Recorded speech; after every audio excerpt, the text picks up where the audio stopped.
समाचार सूरतથી પ્રધાનમંત્રી નરેન્દ્ર મોદીની અપીલ બાદ ઠેર ઠેર મંદિરોમાં સ્વચ્છતા અભિયાન કરવામાં આવી રહ્યું છે। સુરતના મંદિરમાં ગૃહ રાજ્યમંત્રી હર્ષ સંઘવીએ સાફ સફાઈ કરી। પોલીસ હેડક્વાર્ટરમાં મહાદેવના મંદિરમાં સફાઈ કરી। ઈચ્છનાથ મહાદેવ મંદિરમાં પૂજા અર્ચના કર્યા બાદ હર્ષ સંઘવીએ અહીં સાફ સફાઈ કરી। तो पुलिस हेडक्वार्टर में आवेला ઈચ્છનાથ महादेव मंदिर में हर्ष संघवीए पहला तो महादेवनी पूजा करी, तेमना आशीर्वाद मेळव्या अने त्यारबाद आखा परिसर में पोतुं फेरव्युं। प्रधानमंत्री नरेंद्र मोदीए 14 जान्युआरी थी देशभर में स्वच्छता अभियाननुं आह्वान कर्युं छे, त्यारथी नेताओ अने भाजपना कार्यकर्ताओए तेमना आह्वानने झीली लीधुं छे।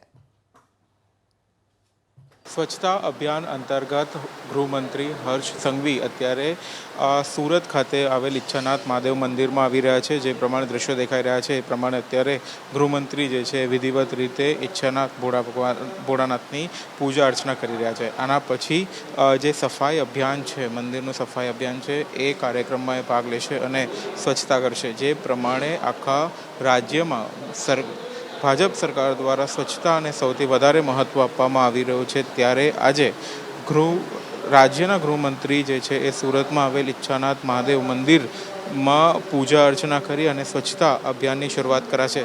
जे प्रमाणे अत्यारे विधिवत रीते पूजा अर्चना कराववामां आवी रही है। अहींया मोटी संख्या में गृहमंत्री साथे मोटी संख्या में भाजपना होद्देदारों अने अन्य लोको पण उपस्थित है अने अत्यारे गृहमंत्री जे छे ए मंदिर में पूजा अर्चना करी रह्या छे। त्यारबाद सफाई अभियान की शुरुआत करशे। आगामी समय में सूरतना बीजा मंदिरों पण छे के ज्यां पण आ प्रकारना कार्यक्रमों आयोजन करवामां आवशे, त्यारे एनी आजे शुरुआत गृहमंत्री द्वारा करवामां आवी रही है। अने टूंक समय में मंदिरनी स्वच्छता बाबते जे छे ए लोकोमां वधारे जागृति आवे अने स्वच्छता लाववानो प्रयास करवामां आवे एवी आगामी समय में आवशे। कैमरा पर्सन राकेश पानवाला साथे सिद्धेश जोशी, एबीपी न्यूज़, सूरत।